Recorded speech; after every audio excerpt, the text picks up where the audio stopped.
बयनिख्रुइबो सिगांसिनथाराव फोरबु इसोरा बाख्नाय जाथों आरो साफ्रोमबो ख्रिस्ट' सिबियारि नोंथांमोननिसिम आंनि गोसो गोरबोनिफ्राय अननाय, गोजोननाय आरो फुंबिलिनि गाहाम हामलायनायखौ बे आंनि बरसानि फुंखा इउटुब चेनेलनि गेजेरजों जासिहरग्रोबाय। बयनिसिमबो गोजोन्थों। जों दिनै सोलोंगोन दान्दिसे थांखि लानायनि सोमोन्दै। ख्रिस्ट'नियाव अनलायग्रा आंगो लोगोफोर, जों साफ्रोम सुबुं हारिफ्रानो बयहाबो जाफुंहोनो साननाय आरो मावफुंनो लानाय मोजां थांखिफोर आरो मिजिंफोर थायो। आरो बेफोर मोजां थांखिखौ जाफुंहोनो, मोजां खामानिखौ मावफुंनोब्ला आरो मिजिंफोरखौ जाफुंहोनोब्ला इसोरनियाव आरज खालामनांगोन, आफा इसोरनियाव गथायनांगोन आरो फोरबु इसोरनि सहाय लानांगोन। अब्लासो जों गासै थांखिफोरखौ मावफुंजोबनो हागोन। बेखायनो बोसोन बिजाब सल्ल' अयदा 3 पदआव सल'मन राजाया बेबायदि बुंदों। जों फरायनि, नोंनि मावनो साननाय मानिनि थाखै फोरबुनियाव बोर बिदो, अब्लानो नोङो गासैखौबो मावफुंजोबनो हागोन। आरो गियानि सल'मन राजाया इजराइलारिफोरखौ बेबायदि बुंबावदों। बोसोन बिजाब 3 अयदा 6 पदआव, मोनफ्रोमबो खामानियाव फोरबुखौ गोसोखांनानै मावदो, अब्लानो फोरबुआ नंथारगौ लामाखौ नोंनो दिन्थिगोन। ख्रिस्ट'नियाव अनलायग्रा आंगो लोगोफोर, बेखायनो जोङो फोरबुखौ नागारनानै जोंनि थांखि एबा मिजिङाव सहैनो हाया। बेखायनो जोङो बे थांखियाव सहैनोब्ला फोरबुनियाव गथायनानै बरसा खालामनांगोन। आरो गितफोरनि 36 नम्बर 5 पदआव डेभिड राजायाबो बेबायदि बुंबावदों।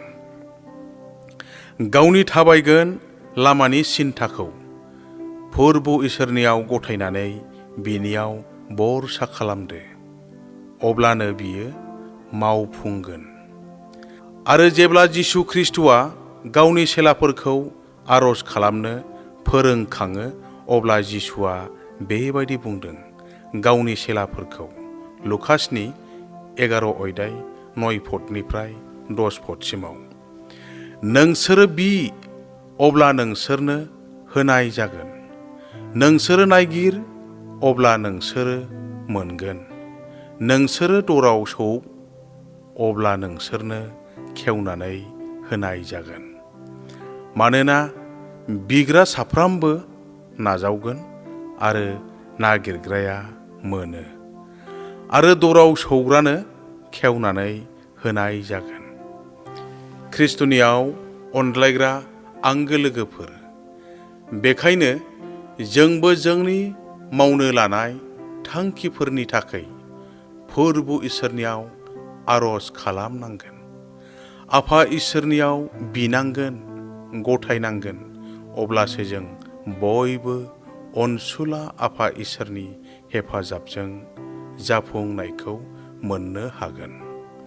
मानोना आरजआनो जोंनि जाफुंनायनि लामा। ख्रिस्ट'नियाव अनजाग्रा आंगो लोगोफोर, फोरबु इसोरनियाव अराय सम जोंनि थांखिफोरनि लागै आरज खालामफ्लायदो।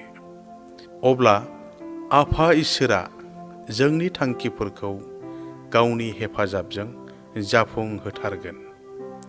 ख्रिस्ट' फोथायारि अनलायग्रा लोगोफोर, जोंनि नाजानाय आरो फोरबुनि हेफाजाब नङाब्ला जों मोनबोखौनो मावफुंनो आरो जाफुंहोनो हानाय नङा।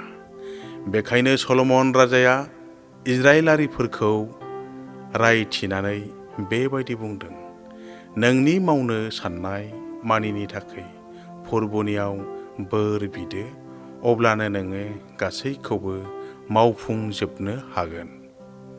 जोबथारनायाव दिनैनि इसोरनि गाहाम रादाबखौ खोनासंगिरि साफ्रोमनिसिम आंनि अननाय, गोजोननाय आरो फुंबिलिनि गाहाम हामलायनायखौ जासिहरबावनानै दिनैनि इसोरनि बोसोनखौ बेयावनो दोनथ'बाय। जिसु ख्रिस्ट'नि मुङाव आमेन।